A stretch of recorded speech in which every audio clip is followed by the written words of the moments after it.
Pakistan in the 60s was one of the fastest growing economies in Asia. In fact, Pakistan was shown as a role model for development. South Korea came to Pakistan to take our model. Malaysia learned from Pakistan. And these countries moved ahead of us. Pakistan went wrong in the 70s. It went wrong because we had a socialist mindset. And that socialist mindset actually became a deterrent to wealth creation. So making profits was considered a sin. And that mindset then set us back. Nationalization took place. Some of our big industrialists, businessmen were hounded out of the country. And so we went backwards. And even though that socialist mindset went in the 80s and 90s, but unfortunately, socialism went, governments changed. But amongst the bureaucracy and some of the politicians, that mindset remained. So when people started making wealth, they were somehow discriminated or there was envy against them. So how are we different? Our government is a government that now has, as a policy, we feel that wealth creation is what's going to take Pakistan out of our economic crisis. We feel that wealth creation is how we will be able to pay our debts. We feel that wealth creation is what is going to raise people out of poverty in Pakistan. And the model of China is in front of us. China is a country which has done something which no nation in the history of mankind has ever done, that they have taken 700 million people out of poverty in 30 years. No one has ever done that.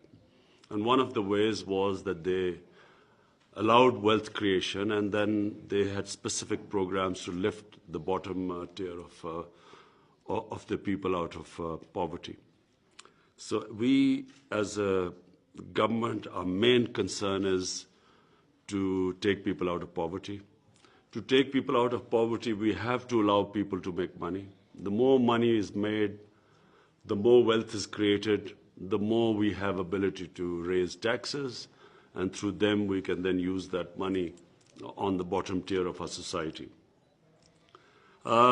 So we as a government are now making every effort to remove impediments in the way of investors and businesses.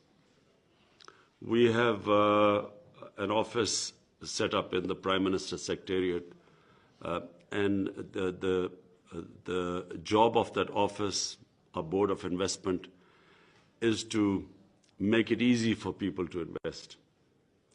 And so this process has started. We are the only thing which we want to impose or eradicate in our society is corruption. Because corruption, unfortunately,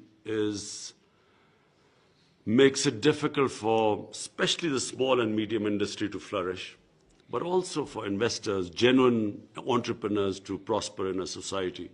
Corruption becomes the reason why countries also do not achieve their potential. So I can assure you that your concerns, we look forward to the paper which you're going to give us, that where are the problems happening. Some of us we already know because we've discussed the various issues Turkish investors faced in Pakistan. We have already discussed this. And we already, reason is erratic policy making, unpredictable policies, decisions changed midway through, and so no investor likes this unpredictability, and then you set out to invest something given a certain set of policies, and then midway through the policies are changed. We realize that that's what's been happening. But we want to assure you that we will be now, you will be finding a completely different government, a government that is going to promote investment And the best thing, of course, when you talk about investing in Pakistan to use and then exporting out of Pakistan, that's really what we need right now, because our exports have suffered because of flawed policy making. We have stagnant exports. So we are going to actively promote exports. Most of all, protect our investors. We want to give employment to a young population. So therefore, our priority will be wealth creation. So therefore, we look forward to your input, and I assure you that we will be working with you to make it easier for you to invest.